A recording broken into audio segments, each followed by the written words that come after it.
Hi friends, అందరూ బాగున్నారా? ఈరోజు మనం సాయిబాబా ఆర్ట్ని డ్రా చేద్దాం. నేను ఆల్రెడీ ఆర్ట్ని డ్రా చేశాను, అవుట్లైన్ అంతది కంప్లీట్ చేశాను. దీనికి నేను ఎలా కలర్ అప్లై చేశాను, కలర్ పెన్సిల్తో ఎలా టచ్అప్ ఇచ్చాను అన్నది మీకు నేను ఎక్స్ప్లెయిన్ చేయబోతున్నాను. ఓకే, ఈ వీడియోలో నేను స్కిన్ పార్ట్కి ఒక గంధం కలర్ ఉన్న పెన్సిల్ని తీసుకున్నాను, కలర్ పెన్సిల్ని తీసుకున్నాను. నేను చూడండి, ఒక స్కిన్ ఉన్న ఏరియాలోనే అది అప్లై చేస్తున్నాను. అప్లై చేసేటప్పుడు కూడా మన లైట్గానే టచ్ చేయాలి. పెన్సిల్ పేపర్ని లైట్గానే ఉండాలి. ఎప్పుడు కూడా స్ట్రోక్ ఇవ్వద్దు. స్ట్రోక్ అంటే మనం గట్టిగా ఇవ్వడం వల్ల అక్కడ ఒక లైన్ అన్నది, మార్క్ అన్నది క్రియేట్ అవుతుంది అనమాట. మళ్ళీ ఆ లైన్ అన్నది మనం ఎరేజ్ చేయడానికి కూడా చాలా కష్టం అవుతుంది. సో చేసుకునేటప్పుడే మనం చాలా లైట్గా చేయాలి. లైట్గా చేసిన తర్వాత మనకు అక్కడ ఏమైనా ఇంకా డార్క్గా వేయాలనుకుంటే లైట్గా స్ట్రోక్ ఇచ్చి అప్పుడు తర్వాత వేయాలి. ముందు షేడ్ ఇచ్చుకునేటప్పుడు స్కిన్ పార్ట్ అంతా కూడా కంప్లీట్ చేసేసుకోవాలి మనం. చూడండి, నేను ఎలా స్కిన్ పార్ట్ అన్నది కంప్లీట్ చేస్తాను చూడండి. ఓకే, తర్వాత మనం స్కిన్ పార్ట్ కంప్లీట్ చేసుకున్న తర్వాత నేను ఆయనకి కాషాయం ఈ క్లాత్ ఉంటుంది కాబట్టి, సో దాన్ని నేను ఆరెంజ్ కాషాయం ఆ కలర్ని నేను తీసుకున్నాను అనమాట. తీసుకుని దీన్ని కూడా లైట్గానే అప్లై చేశాను. చూడండి,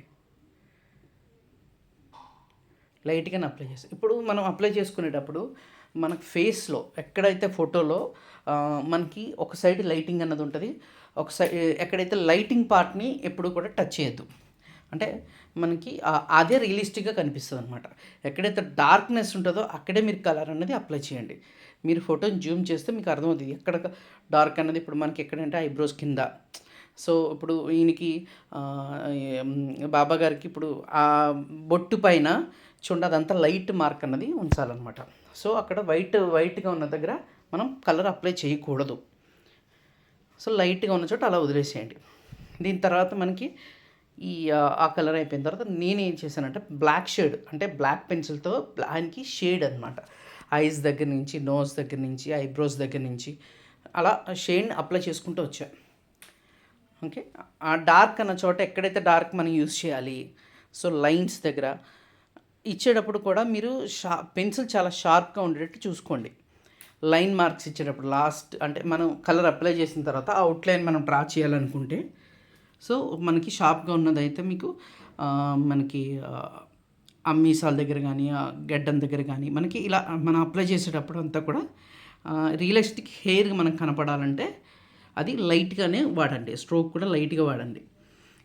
ఎప్పుడైనా సరే మనం డ్రా చేసేటప్పుడు స్ట్రోక్ లైట్ నుంచి డార్క్ తీసుకెళ్ళండి.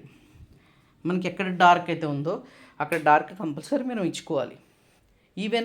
ఈవెన్ దో డార్క్కి లైట్ లైన్స్కి ఇచ్చిన మధ్యలో మీకు ఇంకా లైట్గా ఇవ్వాలనుకుంటే మీ దగ్గర పెయింట్ బ్రష్ ఉంటుంది కదా, సో ఆ కార్నర్ని అక్కడ అలా మీరు రైట్గా రఫ్ చేస్తే ఏమవుతుందని రెండింటికి మధ్యలో మ్యాచ్ అవుతుంది అనమాట. సో షేడ్ అన్నది అక్కడ క్రియేట్ అవుతుంది. Thank you for watching. Thank you very much.